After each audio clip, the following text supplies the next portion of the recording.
Some people don't walk alone because they have no one. They walk alone because, somewhere along the way, being surrounded by people started to feel lonelier than being by themselves. Maybe you know the feeling. You're at a party. People are laughing. Someone is telling a story. You smile at the right moment. You answer when someone speaks to you. From the outside, you look completely normal. But inside, you're somewhere else. You're watching the room instead of living in it. You notice who is pretending to listen, who suddenly changes when someone important walks in, who laughs because everyone else is laughing, who says one thing but means something completely different. And while everyone else seems to disappear into the moment, one thought keeps getting louder in your head. I want to go home. Not because you hate people, not because you're angry, because you see too much. Then you finally leave. You close your front door behind you, silence. Your shoulders drop. Your breathing slows. And for the first time all evening, you feel something you couldn't feel in that crowded room. You feel like yourself again. Maybe you've wondered why. Why can you spend hours alone without feeling lonely, but sometimes feel completely alone in a room full of people?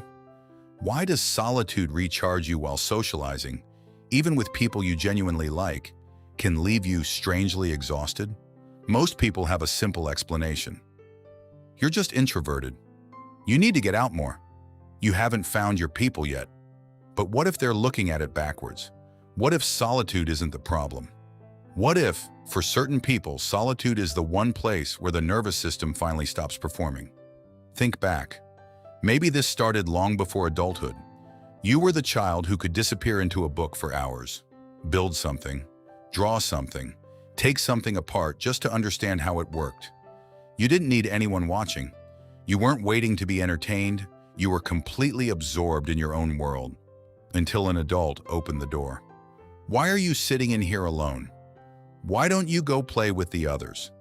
And without anyone intending to teach you this, you learned something. Enjoying your own company was something that needed explaining. So you adapted. You joined the group. You learned when to speak, when to laugh, when to nod, when to make yourself easier for other people to understand. And for a while it worked. Until you became aware of something that changed everything. Maybe people themselves weren't exhausting you. Maybe what exhausted you was constantly editing yourself around them. Because once you're alone, there is nothing to manage. No room to read. No reaction to anticipate. No version of yourself to maintain. There's just you. And strangely, that doesn't feel empty. It feels like coming home. But psychology has discovered something fascinating about people who genuinely prefer solitude. It isn't necessarily shyness. It isn't necessarily social anxiety, and it isn't even as simple as introversion. Researchers have identified a very different psychological pattern, one that could explain why some people don't merely tolerate being alone. They actually need it. And once you understand what happens inside their nervous system, walking alone starts to look very different. Here is where the psychology becomes interesting. Researchers make an important distinction between people who want connection but are afraid of it, and people who genuinely enjoy spending time alone. Those are not the same thing. Shyness says, I want to join them, but something is holding me back. A genuine preference for solitude says, I could join them, I just don't always want to. That difference matters, because some people are perfectly capable of walking into a room, starting conversations, making people laugh, leading a meeting, or spending an entire evening surrounded by friends. And then when it's over, they crave one thing more than anything else: silence. Not because the evening went badly. Sometimes it went beautifully, but their system has been processing everything. The voices, the expressions, the shifts in mood, the interruptions, the tiny social signals most people barely notice. And when they finally become alone, all of that stops. In research on solitude, psychologists have found that even brief periods alone can reduce high arousal emotions and create a kind of deactivation effect. In simple terms, the system powers down. Imagine Bob coming home after 3 days away with people he genuinely loves. He drops his bag, closes the door. No music, no conversation, no phone ringing. He stands there for a second and smiles. Someone watching from the outside might think, "That's sad." But Bob doesn't feel sad. He feels full. That may explain one of the strangest experiences people like this describe. Sometimes they don't feel lonely when they're alone. They feel lonely in crowds.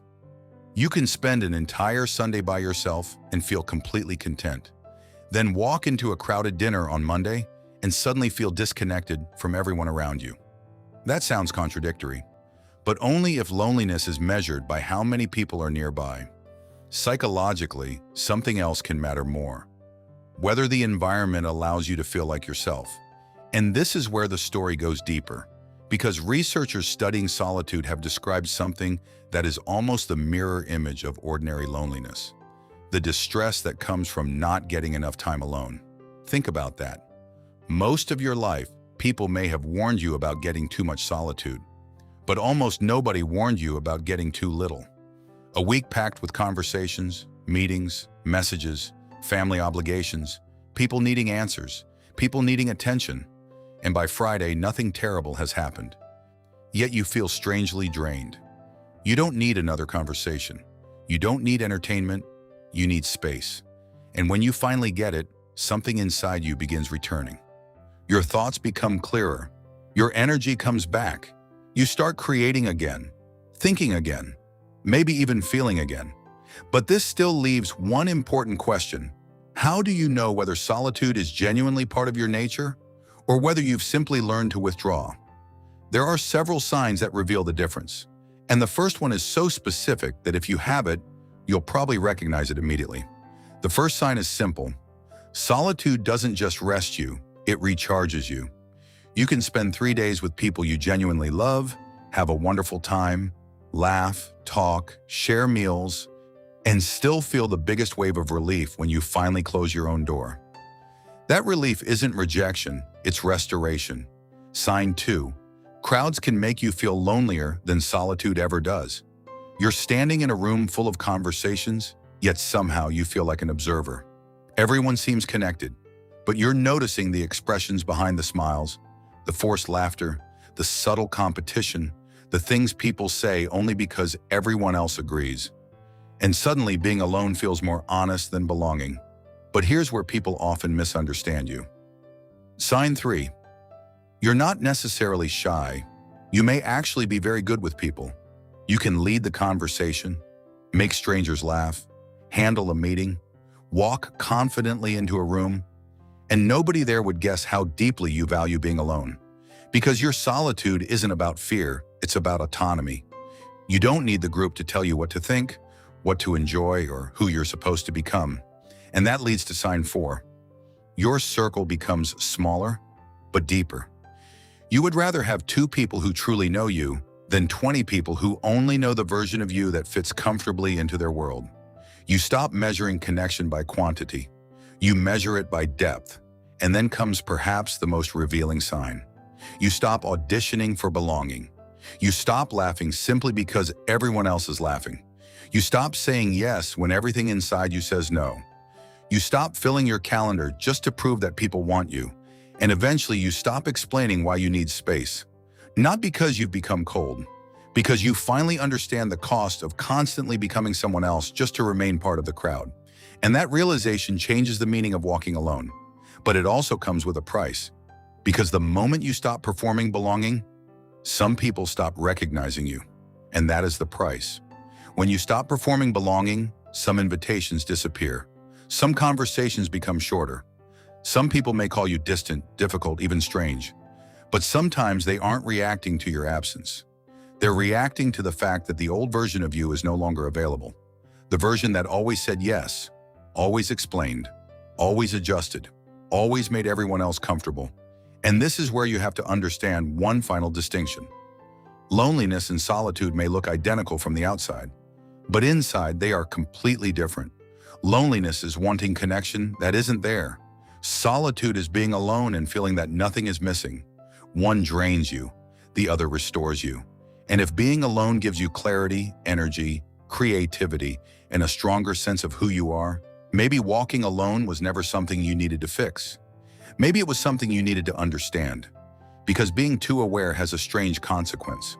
Once you recognize how often you were changing yourself just to belong, it becomes difficult to keep doing it. You begin choosing depth over crowds, truth over performance, peace over approval, and eventually walking alone stops feeling like rejection. It starts feeling like direction. Not everyone is meant to live at the center of the crowd. Some people need enough distance to hear their own thoughts, to create, to question, to notice what everyone else is moving too quickly to see. So if you've spent years wondering why you feel most like yourself when the world finally becomes quiet, maybe the question was never, what is wrong with me? Maybe the better question is, what becomes possible when I stop apologizing for the way I'm built? Because sometimes the person walking away from the crowd isn't lost. They're simply the first one who realized they were heading in the wrong direction. So tell me in the comments, which one of these signs felt most like you? And if you know someone who has always walked a little differently, send this video to them. They may finally understand why.